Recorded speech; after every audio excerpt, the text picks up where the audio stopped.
1897, se creía que la guerra divina de Armagedón era un conflicto bélico entre naciones, lo cual esa revolución social, de esa se valdría Jehová para llevar a cabo su propósito. Años más tarde, allá por el año 1900, María Franz de Russell, quien entonces fue esposa del hermano Russell, creía que su esposo era lo que la Biblia llama el esclavo fiel y discreto. También durante 35 años, el propio hermano Carlos Paz Russell tenía la firme convicción de que cierta pirámide egipcia llamada Giza estaba vinculada con la adoración verdadera. Obviamente, con el paso de los años, estas formas de pensar tuvieron que ser corregidas. Y quizás surja la pregunta, ¿por qué tantos ajustes? ¿Por qué tantas modificaciones en nuestro entendimiento de la palabra de Dios? Bueno, fíjese que la Biblia, de manera sencilla, ahí en el libro de Daniel, capítulo 12, versículo 4, responde que en la parte final de los días, o en los últimos días de ese sistema de cosas, la luz espiritual o el conocimiento exacto de la verdad se halla más abundante. Es por eso que no nos debe preocupar que constantemente nuestro entendimiento de las Escrituras esté siendo modificado. Y por citar un ejemplo, algo que se publicó en la Atalaya en marzo de 2016, bajo la pregunta de los lectores: ¿cuánto tiempo tuvo Babilonia la Grande prisionero al pueblo de Dios? Fíjese lo que la Atalaya responde: los siervos de Dios fueron prisioneros, note, desde el siglo II hasta 1919. Ahora, para que podamos entender mejor este asunto, tenemos que remontarnos a finales del primer siglo y principios del segundo. Sucede que después de la muerte de Jesús, los apóstoles se quedan como guardianes de las enseñanzas de la palabra de Dios. Después del último apóstol, que fue Juan, alrededor del año 100, es entonces cuando empieza o surge un desertar o una rebelión contra la adoración verdadera. A eso la Biblia le llama apostasía.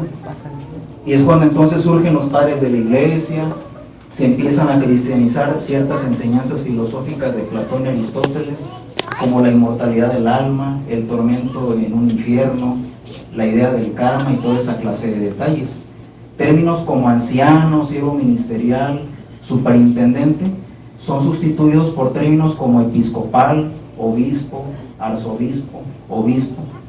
Aunado a esto, hermanos, se consideraba un delito que las personas que leían la palabra de Dios, ya sea en sus lenguas vernáculas o maternas, obviamente eran condenados a muerte.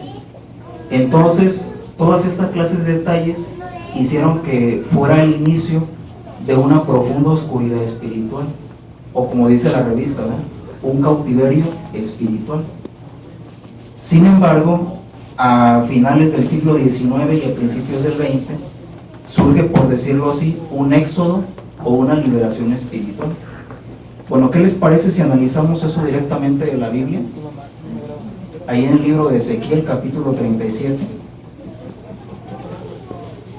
vamos a ver cómo tuvo lugar esta liberación espiritual. Ezequiel capítulo 37, versículos 12 al 14. 37, 12 al 14. Esta porción de las Escrituras tiene que ver con lo que se llama la visión de los huesos secos. Ezequiel 37, 12 al 14. Dice así: por lo tanto, profetiza, y tienes que decirles: esto es lo que ha dicho el Señor soberano Jehová. Aquí voy a abrir sus sepulturas, y ciertamente los haré subir de sus sepulturas, oh pueblo mío, y los traeré sobre el suelo de Israel, y tendrán que saber que yo soy Jehová cuando abra sus sepulturas, y cuando los haga subir de sus sepulturas, oh pueblo mío. Y dice el 14: y ciertamente pondré mi espíritu en ustedes, y tendrán que llegar a vivir, y ciertamente los estableceré sobre su suelo, y tendrán que saber que yo mismo, Jehová, he hablado y lo he hecho, es la expresión de Jehová. ¿Cuándo se cumplió esta profecía, hermanos? Bueno, allá por el año 1887, un grupito de hermanos fieles o estudiantes de la Biblia desentierra, por decirlo así, las verdades de la Biblia. Llegado el año 1919, ocurre lo que estamos analizando, la liberación espiritual de los cristianos verdaderos. Es cuando entonces se nombra al esclavo fiel y discreto.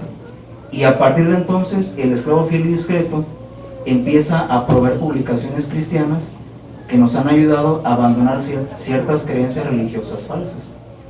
Así que, hermanos, si hacemos un cálculo, de 1919 le restamos 100, que fue el año en que surge la apostasía, nos da un total de 1819 años.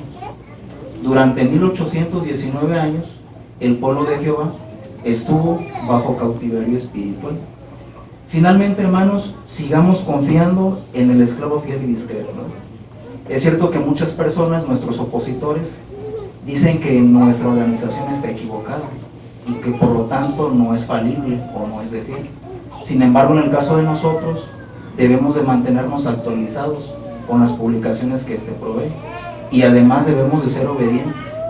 Y si lo hacemos así, podemos tener la plena confianza de que Jehová nos va a bendecir no solo ahora, sino también en el futuro.